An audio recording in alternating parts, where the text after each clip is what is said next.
Hello, and welcome to Bone Button Borscht, written by Aubrey Davis.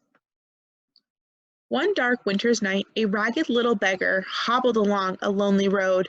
It was snowy and bitter cold, but in his head it was warm and rosy. He saw a blazing fireplace and a table loaded with bowls of borscht, noodle pudding, roast chicken, fruit, nuts, and a jug of wine. And his host was saying, "More chicken, Mr. Becker?"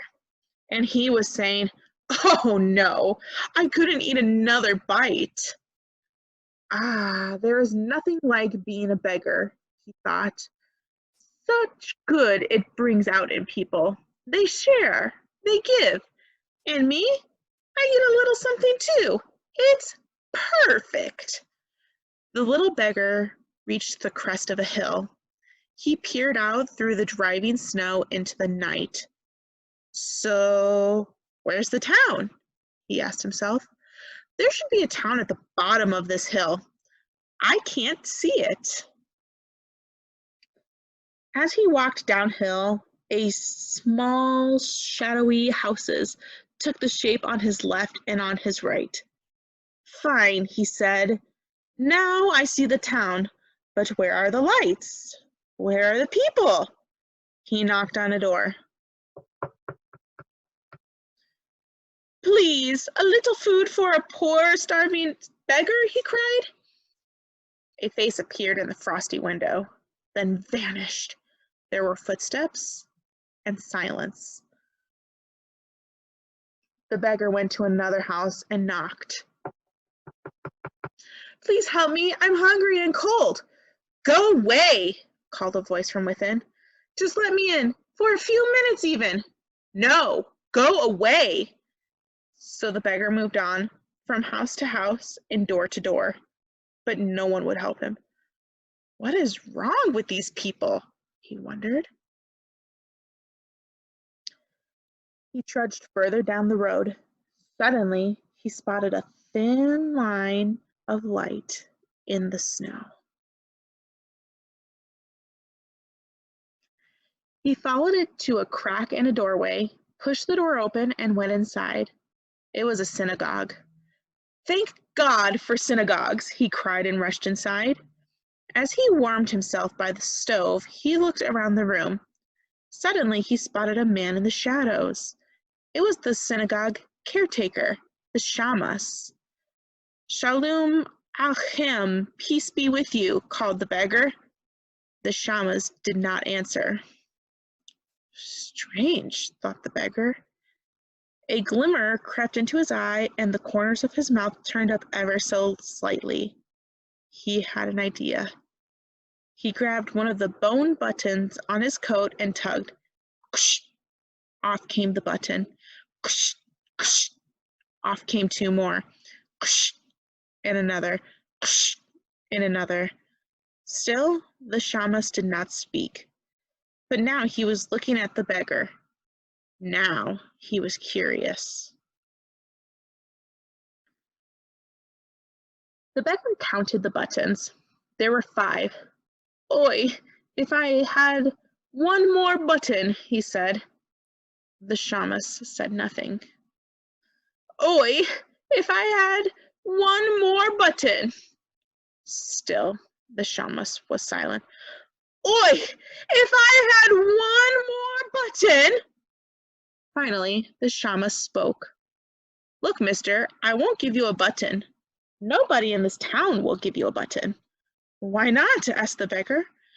Because we're poor, Mr. Beggar. We don't give to each other anymore, so why should we give even a button to a stranger? Why? Asked the beggar. Because with one more button, I could make us a soup. I could make us a nice, hot borscht. That's ridiculous, scoffed the shamas. Impossible! Nobody makes borscht from buttons. Mr. Shamas, said the beggar, I'm shocked. Haven't you ever heard of bone button borscht? Bone button borscht? Asked the shamas. Let me explain, said the beggar. These buttons in my hand are very special. With just one more button from you, I can make bone button borscht for the whole town. I can make you a miracle, Mr. Shamus. Naturally, the Shamus was very curious. All right, he cried. I'll get the button, and he ran to the door. Wait, called the beggar. I'll need bowls and cups and a knife and a ladle and a spoon. Oh, and a pot maybe? The Shamus sped down the road to the tailor's door and knocked. Mendel, Mendel, give me a bone button, he called away. No, go away, shouted Mendel. No, Mendel, you don't understand. The button isn't for me, said the Shamus. It's for the little beggar inside the synagogue. He's going to make a miracle. With my bone button? Asked Mendel. What's he going to do? Raise it from the dead? Teach it to sing, maybe? No, Mendel, he needs it for the borscht. He's going to make borscht from buttons. That's impossible, scoffed Mendel. Nobody can make borscht from buttons. Listen, Mendel, said the Shamus. Give me the button. What's it going to hurt? Maybe we'll have a miracle. All right, replied Mendel. I'll give you the button. But I want to come too. I want to see this miracle. So come, said the Shamus. They ran to the house next door and knocked. Leah, Leah, give us a wooden spoon, they cried. No, she shouted. Go away. Leah, it's not for us. It's for the little beggar in the synagogue. He's going to make a miracle. With my spoon? Asked Leah. What's he going to do? Use it to part the Red Sea? Teach it to dance, maybe? No, Leah, he needs it for the borscht. He's going to make borscht from buttons. That's impossible, scoffed Leah. Look, Leah, give us the spoon. What's it going to hurt? Maybe we'll have a miracle. All right, replied Leah, but I want to come. I want to see this miracle. So come, said the Shamus and the tailor. And my family too, she added. So bring them, they said. So Leah, her family, Mendel, and the Shamus marched down the street. They banged on doors. They begged and they borrowed cups and bowls, a ladle, a knife, and a huge soup pot. Along with all of these things, the crowd grew. As it chattered its way up the streets toward the synagogue, others came to their windows and their doors.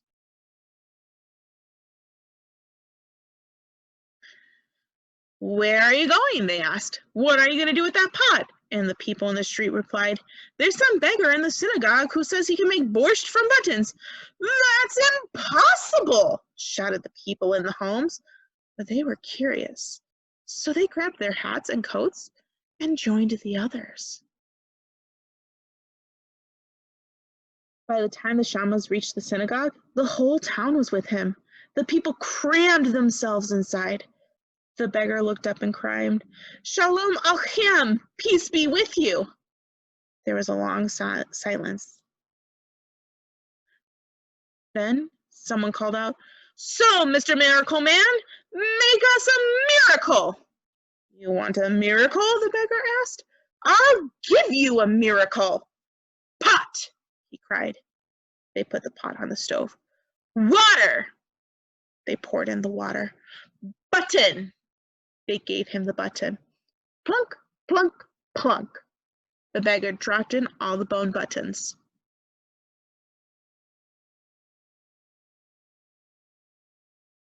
He picked up the wooden spoon and stirred.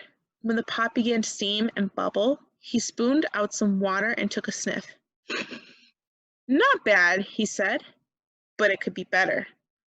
What could make it better? Asked the people. A little sugar, a little salt, a little pepper. That could make it better, replied the beggar. So they brought him sugar and salt and pepper. He sprinkled them all into the pot and stirred. Then he took another sniff. Not bad, he said, but it could be better. What could make it better? Asked the people. Have you got any pickle juice? That could make it better, replied the beggar. So they brought him pickle juice and poured it into the pot. The beggar stirred and then he stopped. He looked at the people. He looked at the pot. He looked at the people again. Then he shook his head. You've got problems, Mr. Beggar? Asked the shamus. The beggar frowned.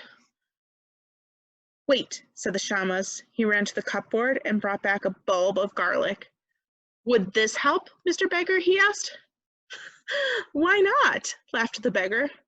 Mr. Beggar, I've got some carrots, someone said. And I've got beets, called another. I've got onions. I've got beans. Would these help, Mr. Beggar? They asked.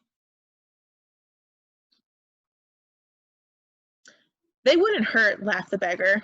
So people ran off and returned with their arms full of vegetables. The beggar sliced them all.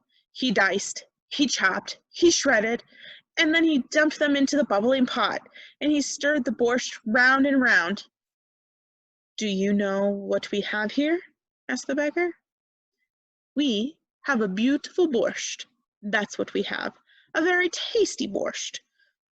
Now, some of the people say a little bit of cabbage really brings out the flavor.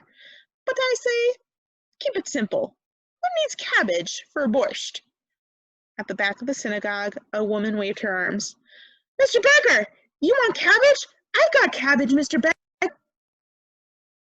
Before he could reply, the woman was gone. She returned with a sack full of cabbages and handed it to the beggar. He looked at the cabbages. He looked at the people. Then he shrugged his shoulders and began to chop. He chopped until every last cabbage had been added to the borscht. The people watched the steam rise from the pot. They listened to the bubbling borscht. They smelled the rich, sweet, and sour aroma as it filled the synagogue. Bellies rumbled, mouths watered, and everyone pressed in closer when the beggar finally ladled some borscht into a cup. It was a deep red and thick with vegetables. He blew on it. He blessed it. Then he dipped a spoon in and he tasted it.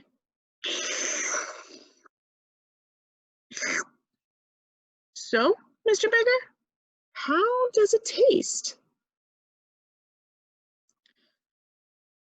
The beggar smiled.